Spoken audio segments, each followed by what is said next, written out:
How would you like a long vacation from work? And I'm not talking a week or two, I'm talking a month, 6 months, maybe even a year. It's entirely possible, and it starts with your investment portfolio. These millennial globetrotters are here to share their secrets to making a micro-retirement like this happen. And it's not half as hard as you might think. You're watching Inside Investing.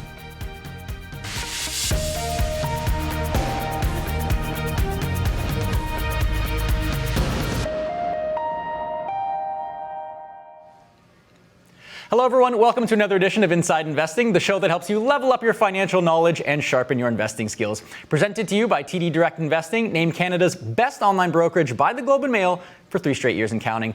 I'm your host, Rob Moise. Thanks for tuning in to wrap up Investor Education Month with us. We've been sharing how to turn small steps into big opportunities in your financial life, and I think a micro-retirement to your dream destination certainly fits that bill. So let's hear all about how your investment portfolio can help make that possible. Joining us are early retirees Kristy, Shen, and Bryce Leung. They're 2 of the original faces of the FIRE movement Canada, or Financial Independence Retire Early. They reached financial independence in their early 30s and quit the 9-to-5 grind. They've been traveling the world ever since. They regularly write about it on their blog. They've also written 2 books, Millennial Revolution and Parent Like a Millionaire Without Being One. Kristy and Bryce, great to have you both with us. Thank you so much for taking the time out of your extensive travels to chat with us. Good to be with you. And Kristy, I see you've popped in. I know Bryce was telling me that your son, unfortunately, came down with a bit of a fever, and here you are joining us, so I hope that he's on the mend. I'm glad that you could pop in and join us. No pressure if you need to go attend to him. I have a little one in daycare, and I know it's just a mess of germs at all times, but thanks for being with us, too. Thank you. So you guys have an incredible story, okay? You achieved financial independence in your early 30s, before most people are even dreaming of retirement, frankly. And you did it by bucking the traditional path to building wealth in Canada, which is often through real estate for many people. Take me through, how did doing things differently pay off for you both in a really big way? Well, initially, we weren't actually thinking of doing things differently. We were thinking of doing things the very traditional way of getting a job, working the 9-to-5, buy a house, pay off your mortgage, and then retire at 65. But then what ended up happening was there was 2 things that drove us towards financial independence. One is the unaffordable housing in Toronto. It didn't matter how much money we saved, the goalpost would just keep moving. And it just seemed like there was no end in sight.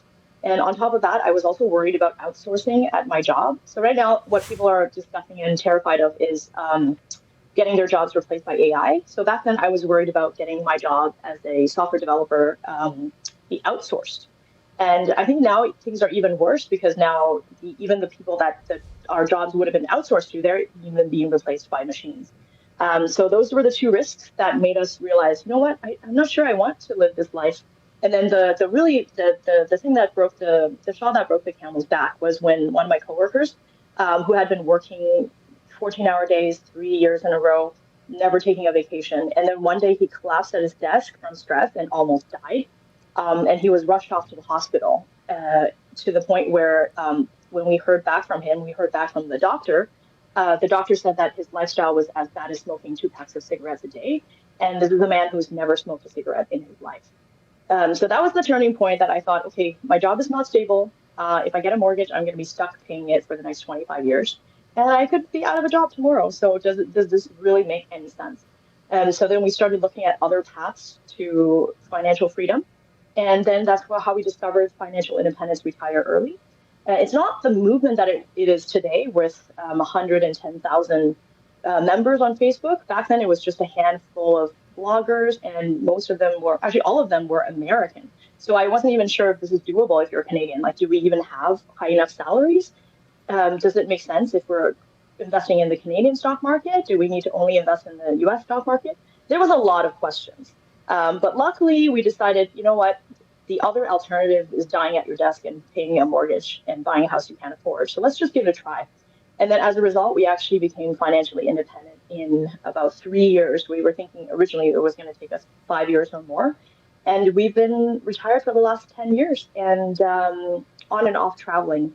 And now that we have our son, we're traveling as a family. And it's been just unbelievable. Like every day I wake up and I can't really believe this is my life.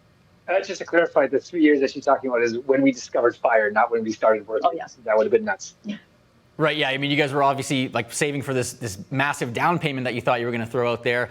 Decided this isn't for us. We're going to go retire early, and now you're traveling the world. And frankly, it might sound completely unbelievable to some people, but you guys are now effectively getting paid to travel the world because your portfolio is now making more money than you guys are spending in a year.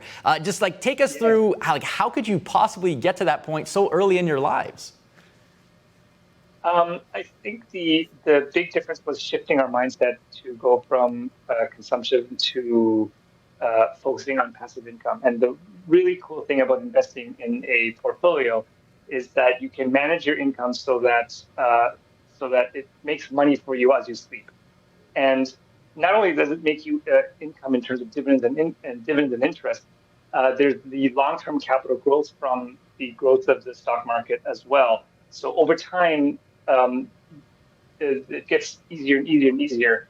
That's the first part. And the second part is that when we started traveling, we thought, like most people, that traveling is expensive because, we're from Toronto. So everyone that we know travels to expensive locations like the Caribbean and they stay in a resort.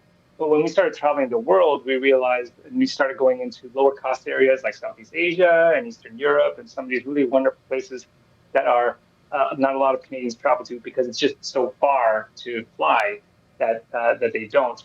That if you do make that investment in time to get there, you could find that we discovered that your actual cost of living in those locations is far lower, it's dramatically lower than it is in Toronto.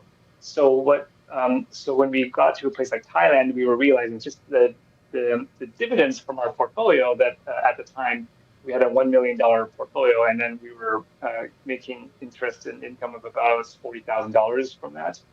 But we were spending way less than that in Thailand because rent was literally $400 or $500 a month. Yeah. You can't even get a parking spot in Toronto for $500 a month, right? And that was our entire rent, and we were eating out every day, and a meal would cost $1. So I mean, I think it's $2 now, but inflation, whatever. Anyway, so we were actually saving money. So as a result of that, our dividends were more than what we were spending. As a result, we were making money while sitting on a beach, and that's when we that's when we started going, oh, this stuff is really powerful if you understand how the math behind it works, because you can actually make your retirement safer, and you can make your income grow by choosing where you travel to. And that's kind of when you put those two pieces together, it becomes this superpower that you can design your life however you want. Yeah, superpower, I think, is definitely a good way to describe it. I think people, I speak for myself, but I'm sure people in the audience are sufficiently inspired now, and especially seeing that slideshow of all the fantastic places that you've been in the world. I think we're ready to figure out how the heck can we do a micro-retirement and get a little taste of the good life like you guys are living right now, because there's a lot of similarities between early retirement and micro-retirement in a lot of ways. So let's get into that, some of your top tips for saving and investing for a micro-retirement based on your experience with early retirement. For those in our audience, if you want to get in on this conversation and you have questions for Kristy and Bryce, make sure you submit them to us. If you're watching on Webbroker, you can use the chat box to send your questions to us. If you're watching on our broadcast platform, it's the questions and comments box you want to use. And if you're watching on our YouTube live stream, just click on the link in the description. It'll take you over to our broadcast platform, and that's where you can ask your questions. Okay, so I think the big question for a lot of folks, most people have in their mind a week or two vacation. That's kind of the norm. That's what I know. Why do you think going through the hustle of saving and investing for a micro-retirement can be worthwhile for young Canadians who might be more accustomed to just like saving and investing and then doing it the traditional approach where in your 60s or maybe 50s on the early end, that's when you do all your traveling? Well, traveling when you're in your 60s is very different from traveling when in your 20s because things you get a lot more health insurance is a lot more expensive and there's a good reason for that because you do have more health problems, you do have more, and it's harder for you to kind of take long flights and this kind of stuff. But also, it's just retirement seems like such a far goal away. Like when you're in your 20s, you're thinking about I should save, I should save money and put it into an investment portfolio for my 60s. It's tempting to just go, that is so far away, that's so low on my priority list. I'd rather enjoy my life now. So what I like about what I do like about the mini retirement idea is that it moves that experience up to be a much more closer and much more attainable goal. Like if it's something that if it's a goal that you're like, if you do this, if you do A, B, and C, then in 5 or 6 years you could take like instead of traveling for a week, you could take like 6 months off. That all of a sudden becomes much more appealing, and it also helps. It also inspires you to start learning about all this investing stuff. A lot of people never learn how to invest properly. And as a result of that, they put it off forever because it always seems like something I should be doing later. And when you don't know how to invest, you just end up spending all of your money. And as a result, never even get anywhere close to your goal of you never ever figure it out. So doing a mini retirement is it both makes the travel more enjoyable, and it also, in a strange way, helps people build their financial knowledge because it inspires them to learn this stuff because it seems so much closer and more attainable.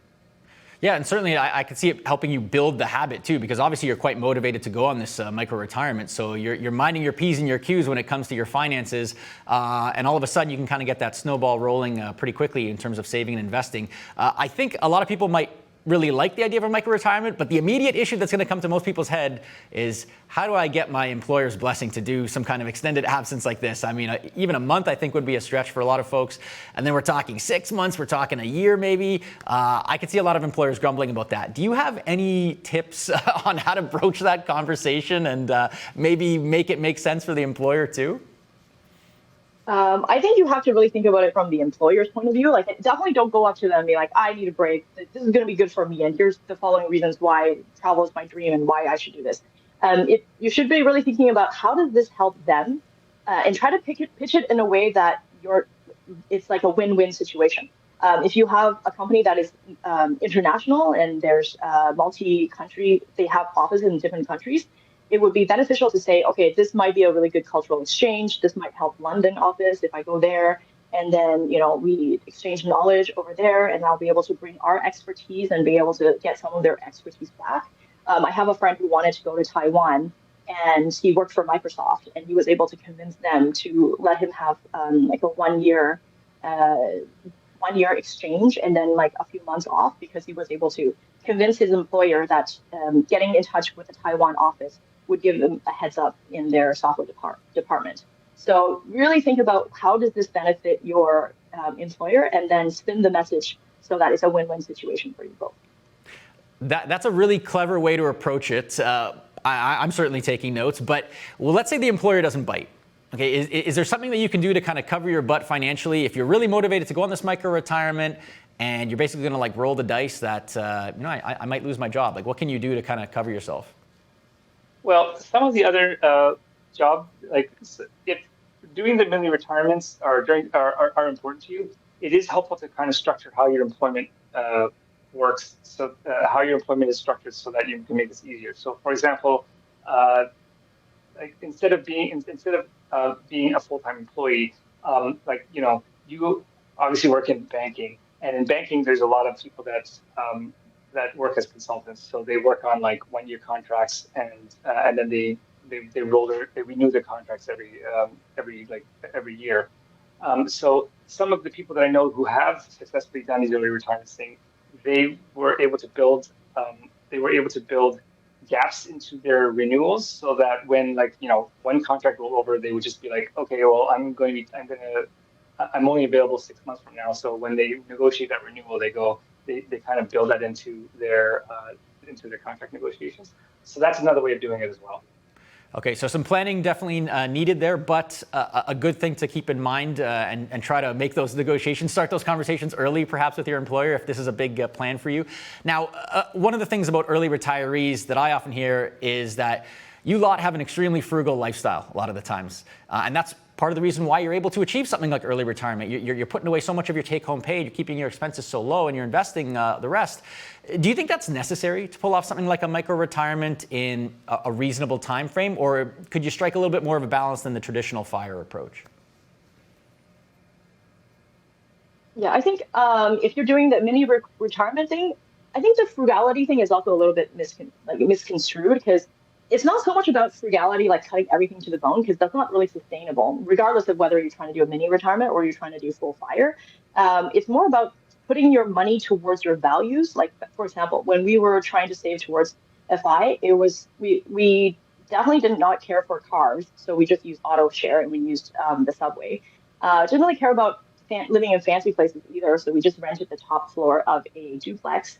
But what we did care about was travel. So we would easily spend 5,000 to 10,000 a year on travel, and without thinking. And I never felt any guilt about that. I think in terms of mini retirements, you definitely have a bit more leeway to do the slower path to fire. But in all cases, you really need to think about where this money is going and whether you're spending intentionally or you're just spending because everyone else is spending. Because everyone else is spending on those items and you're doing it for your ego.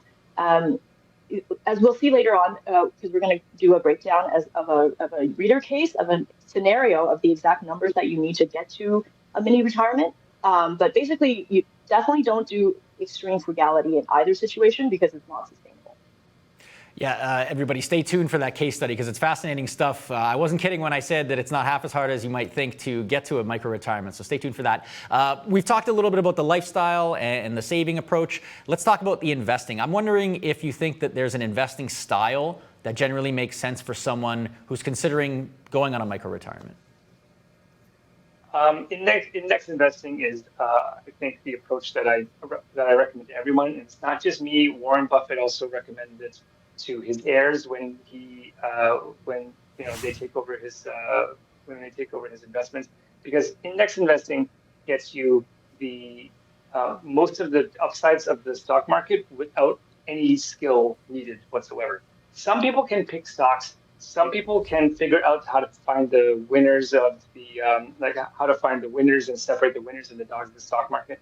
I don't know how to do that, but the stock market as a whole is such a powerful wealth generating machine that you don't need to beat the average in order to attain your goals. So, I mean, like the investing assumptions that we make in our blog, in our book, and in the case study are very, very conservative. And they basically assume that there's a 6% annual return over a long enough period of time.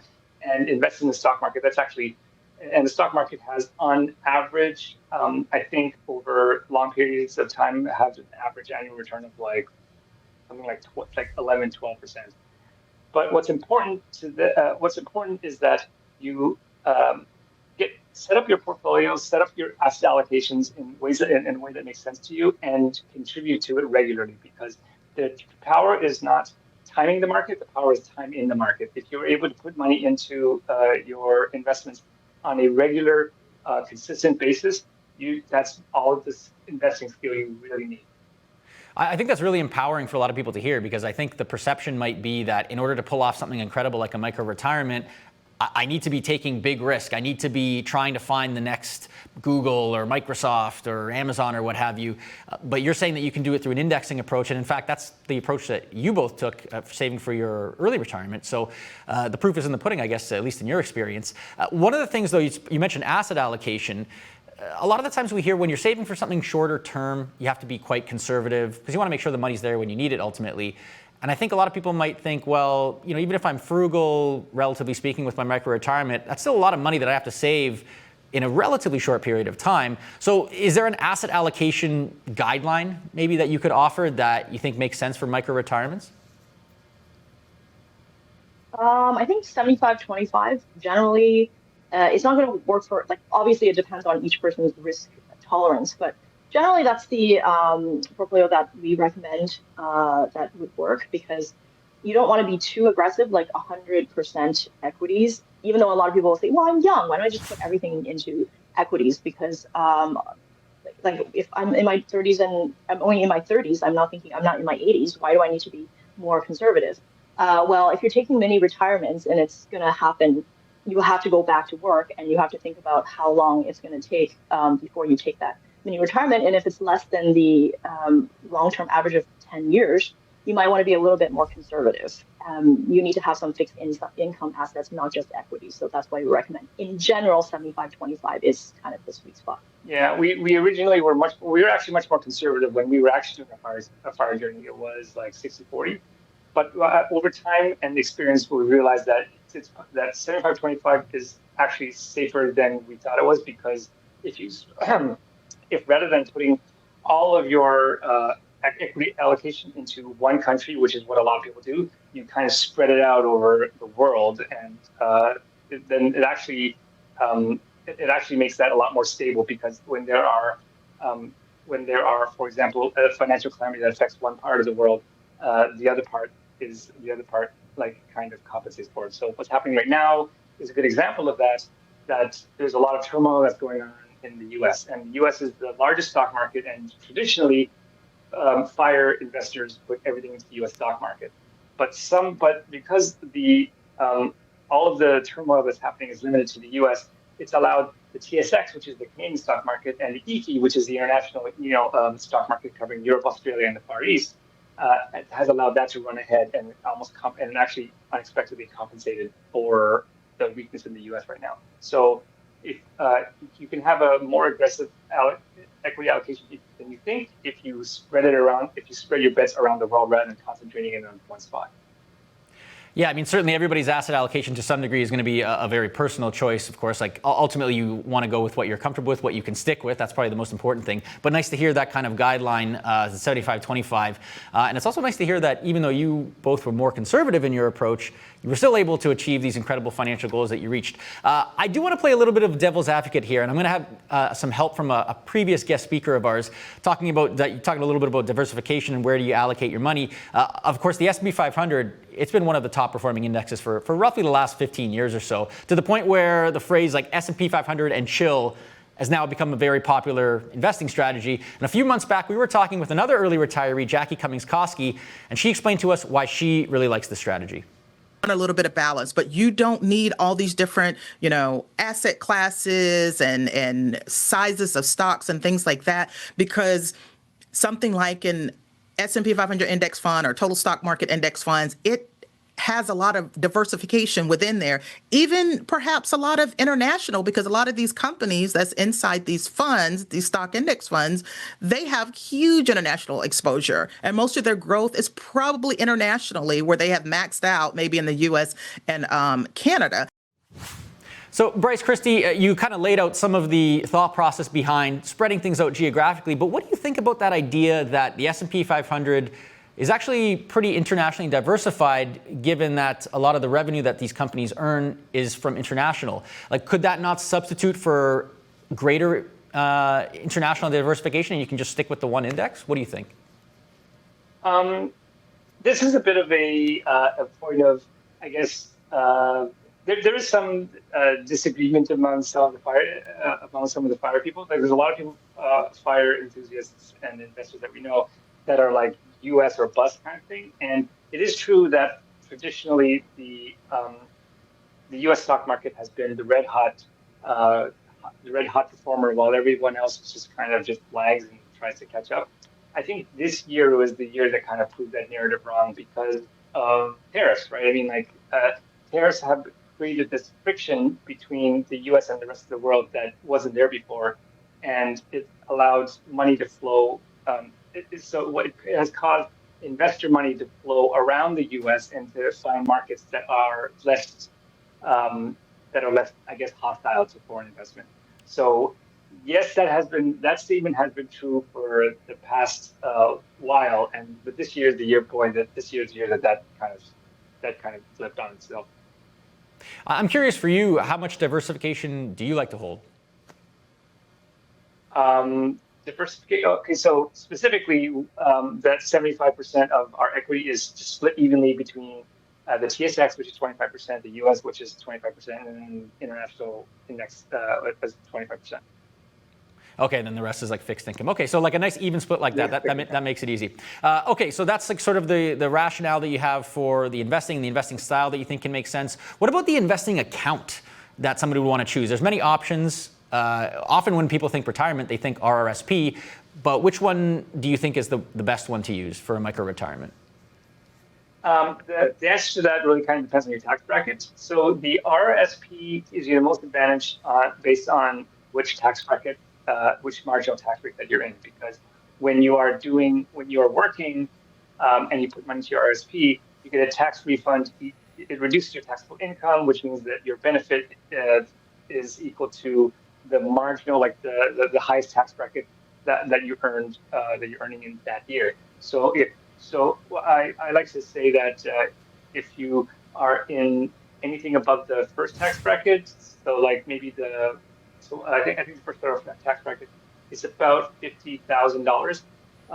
If you're earning above that, I would concentrate on the RSP. If you are earning below that, your money is better kind of spent putting into a TFSA. But the real answer is if you can max out both, do that. I know what some people like to do is they'll contribute to the RSP, get the tax rebate, and then put it in their TFSA. What do you think about that approach? That's a great idea. I highly endorse it. Okay. Early retiree approved strategy there to consider for folks. All right, great stuff. Okay, now we had teased that we have a case study that we're going to walk through. Without further ado, let's get to that, Kristy and Bryce. Can you walk us through a case study that you've put together of how an average Canadian could invest for a micro-retirement, what that might look like?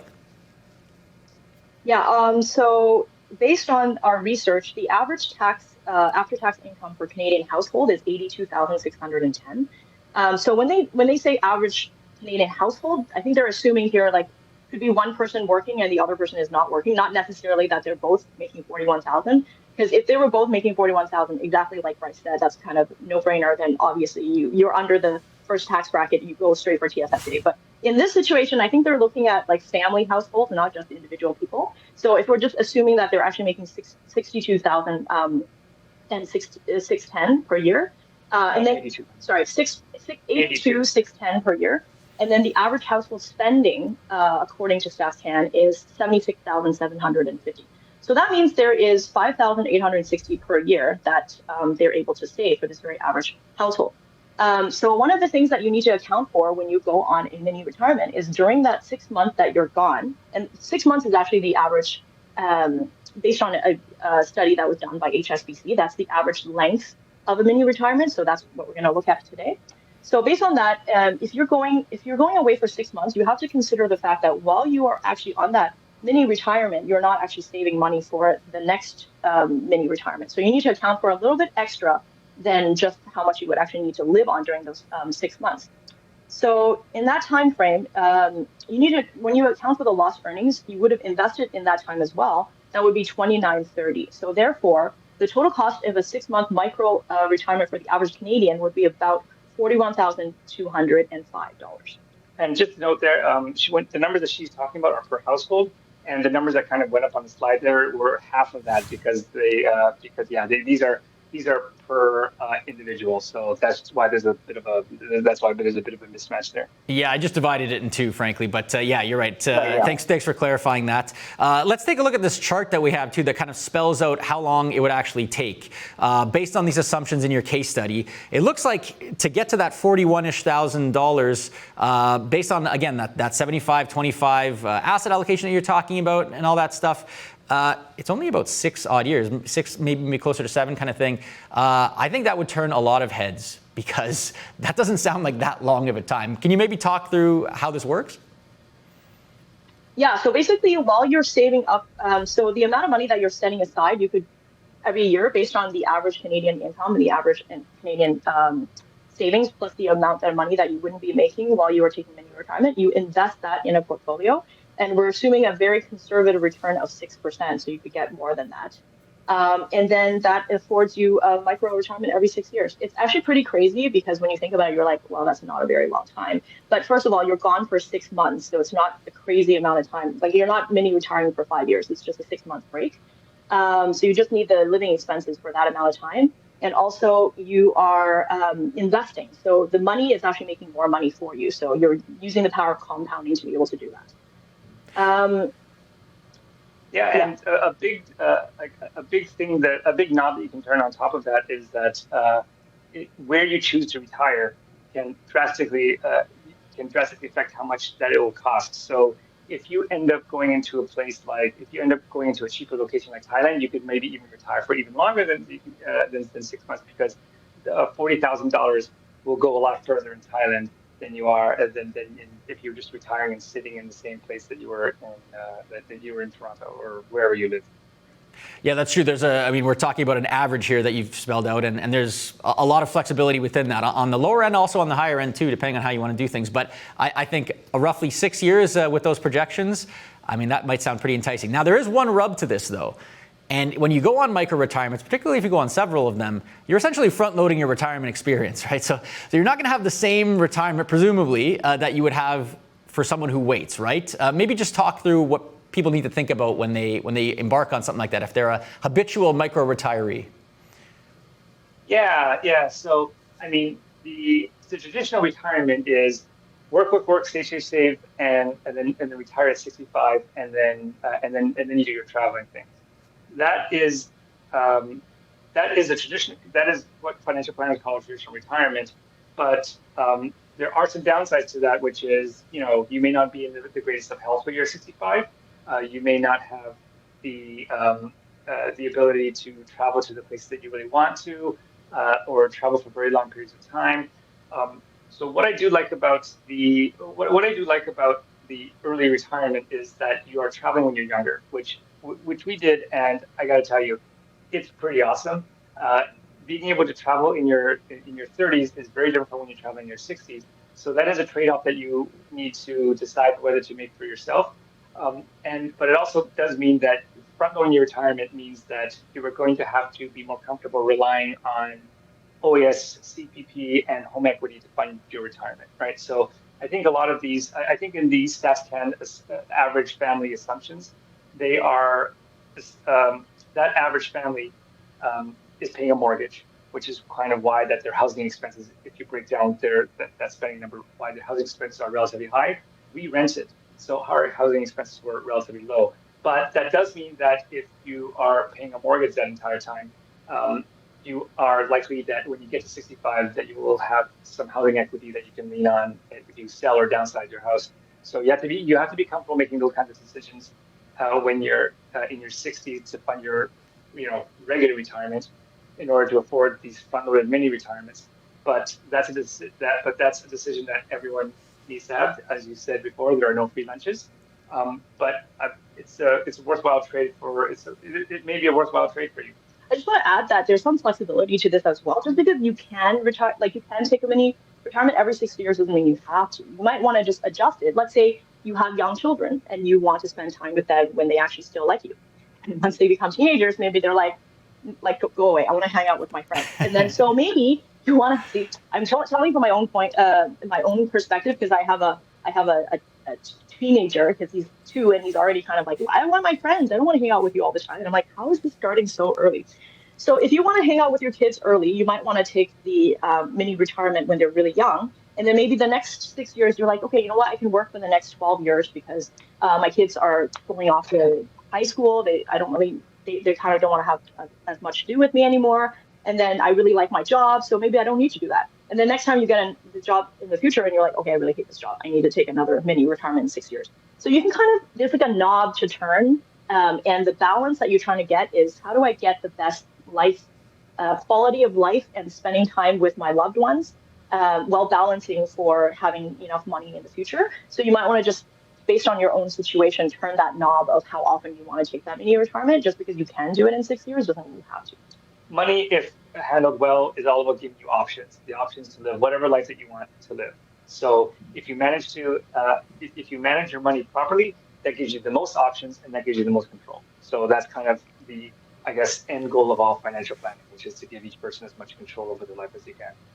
Yeah, and I think as you've shown with this case study, with a little bit of planning and some foresight, I think you can actually pull off something like this, provided everything kind of lines up for you. And as you say, there's a lot of room to wiggle to make something like a micro-retirement possible. I appreciate you sharing all of these top tips that you have for making this possible. I think this has turned a lot of heads, and maybe people think differently about what their life might be like in retirement and before it. A nice balance between the present and the future. So appreciate you guys sharing that. We got a lot more to get to, but really quickly to our viewers, if you're not following TD Direct Investing on social media, you're missing out, guys. We got a lot of great content on there. We're on YouTube, we're on Facebook, we're on Instagram. You can check out all of this fantastic content that we have putting out, including sneak peeks at upcoming episodes with great conversations like the one we're having right now. So make sure you scan those QR codes on screen and check us out. We got our live viewer Q&A coming up very shortly.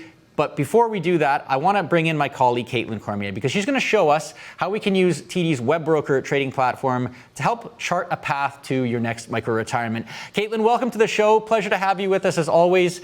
And I got a question before we dive into it real quick. Let's say you were to go on a micro-retirement, Caitlin. Where in the world would you choose to go? Yeah, I'm very inspired by this conversation. One of the places, it's not on the lower cost side, I know, but one of the places I've always wanted to go is the Greek Isles.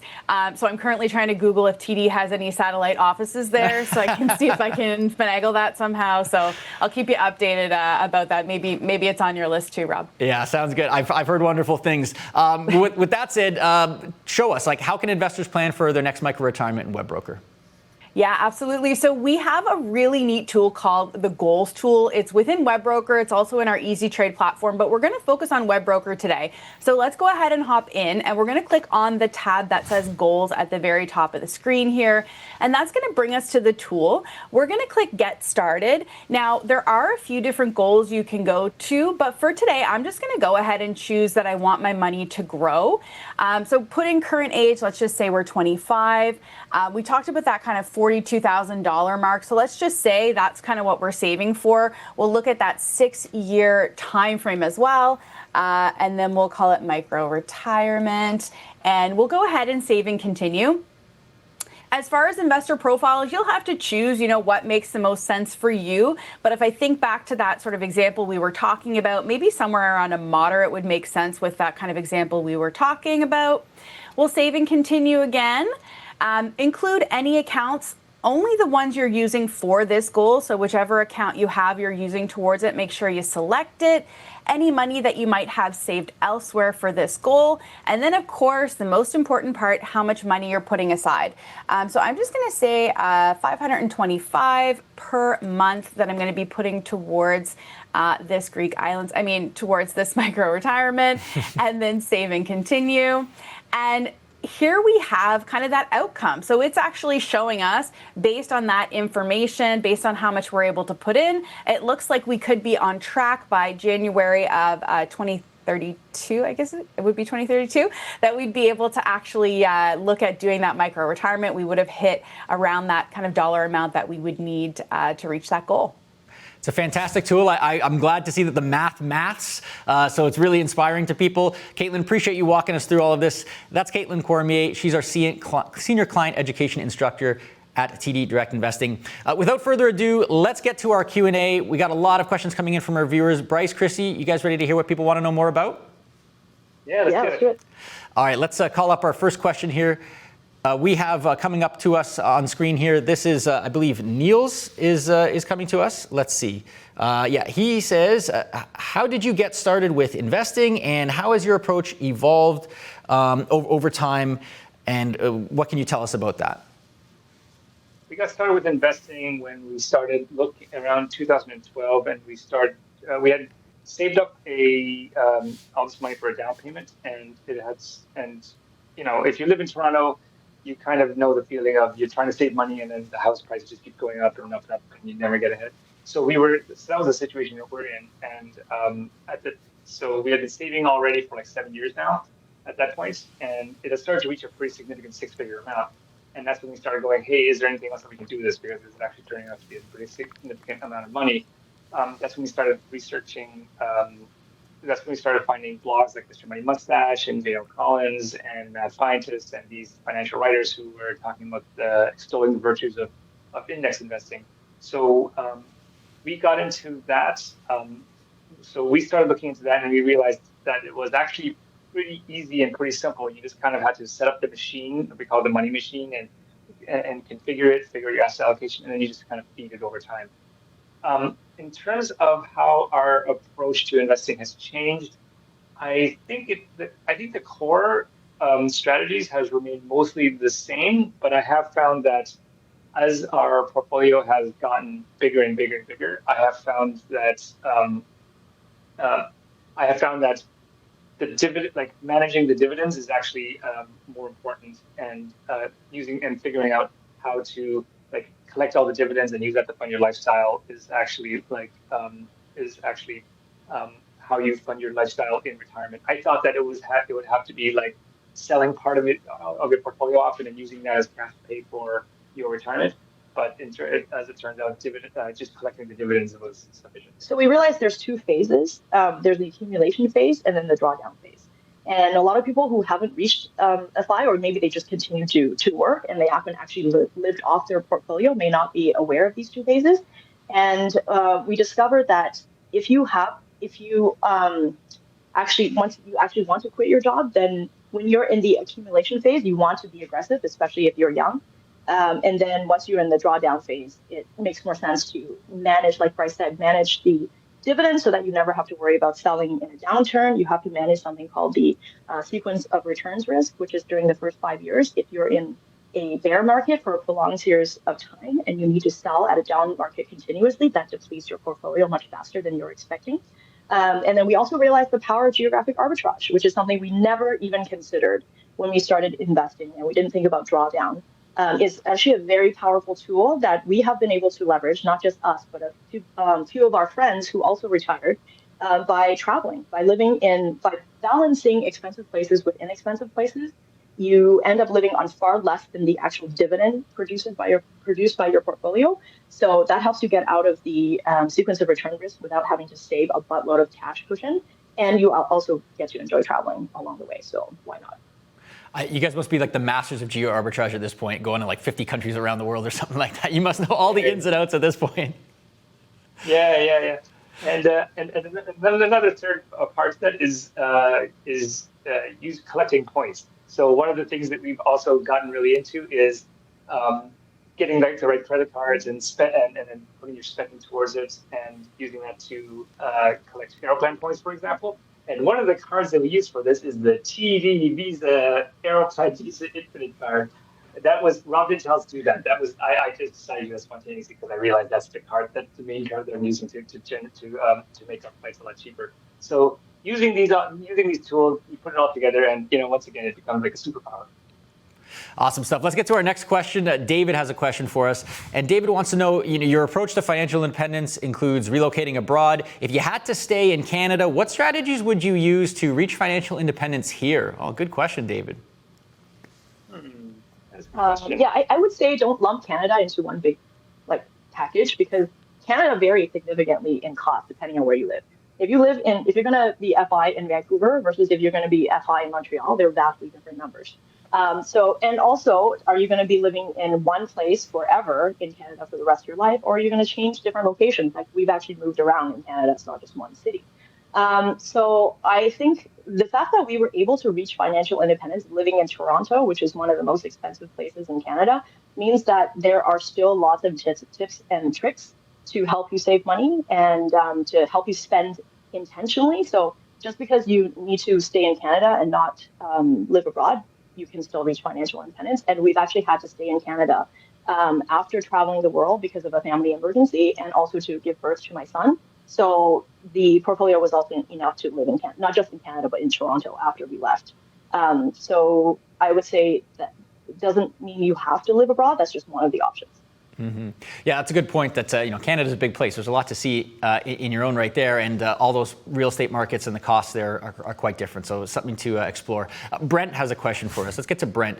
He says, if the stock market takes a major dip, how would that affect your future plans, and how do you protect your capital? So in our first book, like a millionaire, in our blog, Millennium Revolution, we write about how to hedge against these kinds of risk, and we use a strategy called cash cushion. So basically, the most dangerous parts of your retirement are, again, the first 5 years, as Kristy alluded to. How you hedge against that is you set aside some cash, and you use that as a stabilizing force for funding your retirement when the stock markets have taken a dip. So the worst thing you can do when stock markets are down is sell when it's down, because you're forced to in order to pay for your living expenses. Because when the stock market inevitably comes back up again, you just kind of hose your portfolio and you sold off, and you don't have as many units that in order to let that recovery happen. So it's important. So we talk about exactly like how to run the math to figure out how big of a cash cushion that you should keep, and how to use that cash cushion strategically. Basically, fund your retirement when the stock markets have gone up, you fund your retirement with a combination of dividends, interest, and capital gains that you harvest. And when the stock market is down and you're in a bear market, you fund your retirement with dividends, interest, and part of your cash cushion. So this gives you time to wait for the stock market to recover. And yeah, so that's kind of how we did it. And it actually came in handy because in the first few years of years of our retirement, there were a series of pretty scary stock market crashes. I think at the time there was an oil crisis that 2015 oil crisis. God, it seemed like so long ago. Yeah, the 2018 government shutdown in the States, 2020 pandemic, and then 2022 is the Russia invaded Ukraine. So we have been through many market dips. Yeah, many scary market dips, and by keeping some cash on hand outside of the market and just in like a savings account, you use that to buffer. You use that to kind of act as like a shield. We call it the yield shield because you use a combination of your the cash and the yield on your portfolio in order to shield yourself from market downturns. Okay, so don't sleep on the value of cash, particularly when times get tough. Nice to have a little emergency fund on the go there. Shelly has a question for us. Let's get to that. Shelly says, how did you decide what to invest in? We didn't. We decided to invest in everything. That's the power of index investing. Right? You don't have to pick a company. You don't have to pick a region, and you don't even have to pick a stock market. You just kind of spread your bets on everything, and rely on the fact that as a whole, humanity generates wealth around the world, right? And but what happens is it happens unevenly. It can generate wealth quite rapidly up, like what's going on with the AI market boom, and it can go down quite rapidly, like what happened in 2000 with the .com bubble. But if you spread your bets evenly around the world, it kind of it creates this. It uses diversification to get rid of the volatility and help make it more even and steady and much more likely for it to go up over the long term. So that's how we decided what to invest in, which is we don't really know what sector the market is going to do well. We don't know what region is going to do well. We don't know what country is going to do well. So we just bet it on everything. Yeah, that's right. Just buy the whole lot and see where it goes. And certainly if history is any guide, that's been a pretty fruitful strategy. Appreciate you guys sharing all your strategies when it comes to investing for micro-retirement and taking all those questions from our viewers. Really fantastic stuff. We have to leave it there. Time beats us, but we have to pick up this conversation at a later date. I'm really curious, before we let you go, where is the next big destination for you guys? You guys are in Spain right now. What's next on the list? We're still in Spain. And then we're briefly going to go to Ireland for a bit, and then we're coming back home to Toronto for Christmas. So we'll be looking forward to seeing our family again and doing all that Christmas tree stuff. All right. Well, I look forward to catching up with you in the future and hear all about it. Really appreciate you guys taking the time. Great to chat with you, of course. And of course, to our viewers, really appreciate you tuning in as well as always. Make sure you check out next week's episode because we got a good one for you. We have an NFL veteran turned CFP, a certified financial planner, taking us through the top investing lessons that he learned in his time in the big leagues and how that can help everyday investors get ahead. Really interesting conversation. You don't want to miss it. That's all the time we have for this episode, though. From everyone at Inside Investing, appreciate you tuning in. We'll see y'all next time.